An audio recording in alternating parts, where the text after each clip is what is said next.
Subject కి ఒక teacher అంటారు, అన్ని సబ్జెక్టులు నన్ను చదవమంటారు. ఇంత చిన్న బుర్రలో అన్ని ఎలా నింపాలి?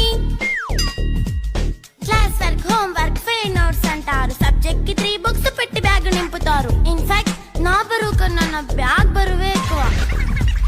క్వశ్చన్లు, ఆన్సర్లు, సర్ప్రైజ్ టెస్టులు తమ్మి దాటుకొని మళ్ళీ స్కూల్ వ్యాన్ ఎక్కేసి అమ్మయ్య ఇక ఇంటికి వచ్చేసామనుకుంటే మార్క్స్ తక్కువ వస్తే చెయ్యాలి అసైన్మెంట్. రిపోర్ట్ కార్డ్ చూపిస్తే ఇంట్లో ఉన్న పనిష్మెంట్. హోమ్ వర్క్ చేయమంటూ మమ్మీ చంపుతుంటుంది. ట్యూషన్ టైం అయిందని డాడీ తరుముతుంటాడు. డాన్స్ క్లాస్ కి వెళ్ళమని తాతయ్య తిడతాడు. స్నాక్స్ తిని వెళ్ళమని నాన్నమ్మ ఆపుతుంది. ఇక అన్నీ అయిపోయాక కాసేపు టీవీ చూద్దామంటే మమ్మీ ఎంట్రీ ఇచ్చింది. బెడ్ యొక్క మంది చిన్న నాప్ తీసేలోపు తెల్లారిపోయింది.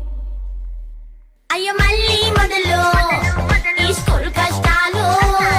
ఇక